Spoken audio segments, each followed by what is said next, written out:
Chapter 25. I strike the Jolly Roger.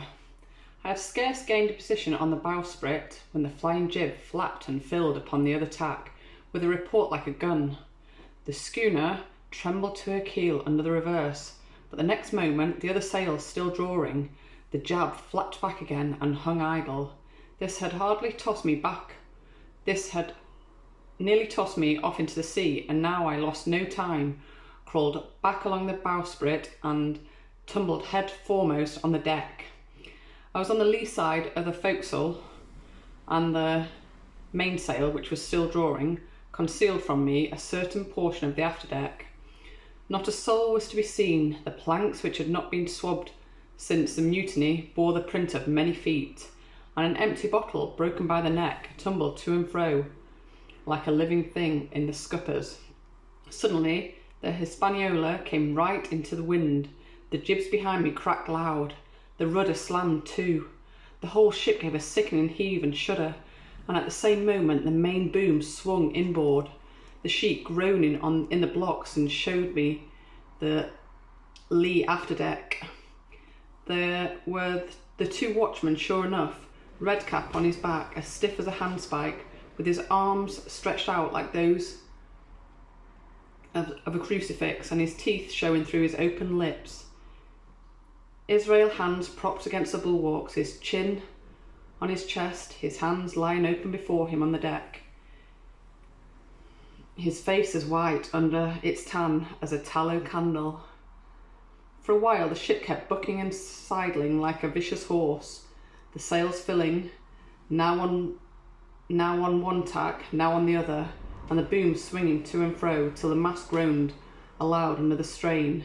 Now and again, too, there would come a cloud of light sprays over the bulwark, and a heavy blow of the ship's bows against the swell.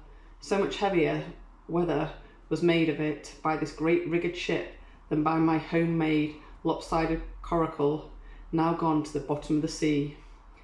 At every jump of the schooner, Redcap slipped to and fro, but what was ghastly to behold, neither his attitude nor his fixed teeth disclosing grin was anyway disturbed by this rough usage. At every jump, too, Hans appeared still more to sink into himself and settle down upon the deck, his feet sliding ever the farther out, and the whole body canting towards the stern, so that his face became little by little hid from me, and at last I could see nothing beyond his ear and a frayed ringlet of one whisker. At the same time I observed around both of them splashes of dark blood upon the planks, and began to feel sure that they had killed each other in their drunken wrath. While I was thus looking and wondering, in a calm moment when the ship was still, Israel Hans turned partly round, and with a low moan writhed himself back to the position in which I had seen him first. The moan, which told of pain and deadly weakness, and the way in which his jaw hung open, went right to my heart. When I remembered the talk I had overheard from the apple barrel, all pity left me. I walked aft until I reached the mainmast. "Come aboard, Mr. Hans," I said ironically. He rolled his eyes round heavily, but he was too far gone to express surprise. All he could do was to utter one word: brandy. It occurred to me there was no time to lose, and dodging the boom as it once more lurched across the deck, I slipped aft and down the companion stairs into the cabin. It was such a scene of confusion as you can hardly fancy. All the lockfast places had been broken open in quest of the chart.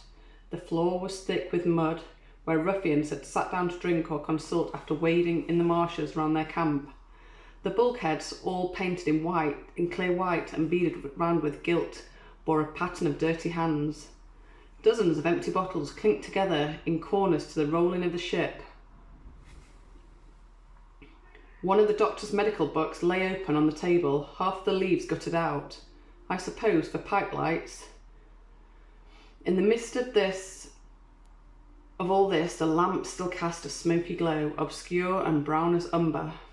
I went into the cellar. All the barrels were gone, and of the bottles a most surprising number had been drunk, out and thrown away. Certainly since the mutiny began, not a man of them could ever have been sober. Foraging about, I found a bottle with some brandy left for Hans, and for myself I rooted out some biscuits, some pickled fruits, and a great bunch of raisins, and a piece of cheese.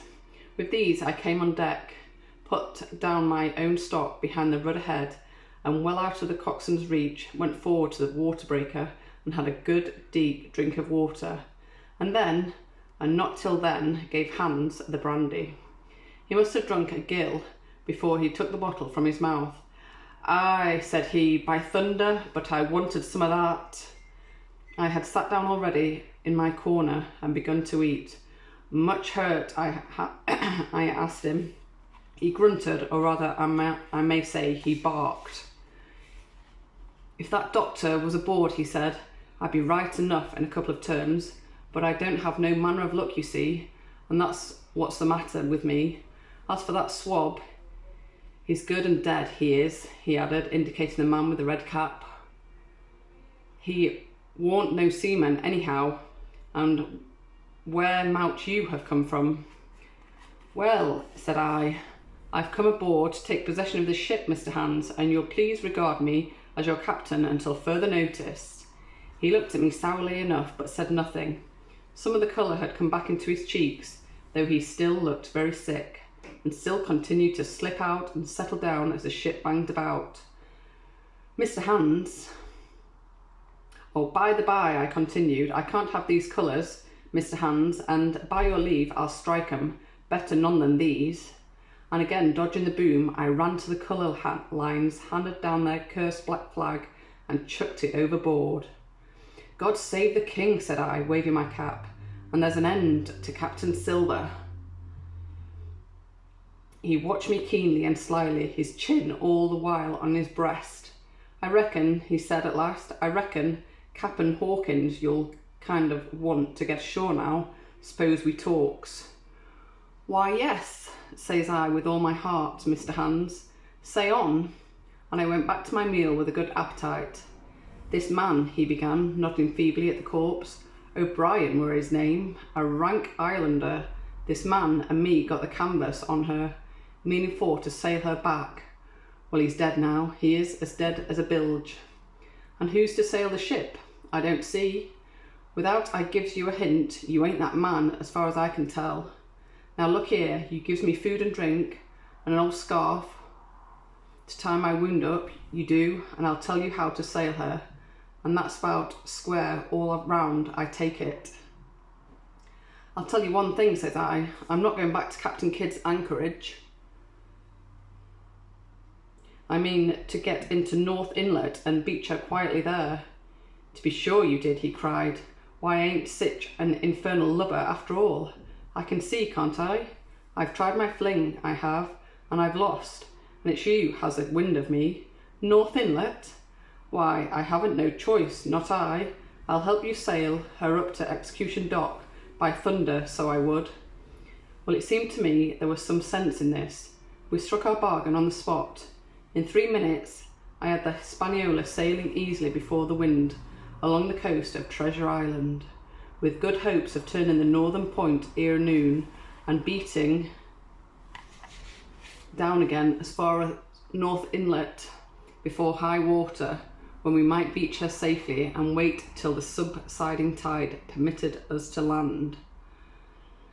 Then I lashed the tiller and went below to my own chest, where I got a soft silk handkerchief of my mother's. With this, and with my aid, my hands bound up the great bleeding stab he had received in the thigh, and after he had eaten a little and had a swallow or two more of brandy, he began to pick up visibly, sat straighter up, spoke louder and clearer, and looked in every way another man. The breeze served us admirably. We skimmed before it like a bird, the coast of the island flashing by, and the view changing every minute.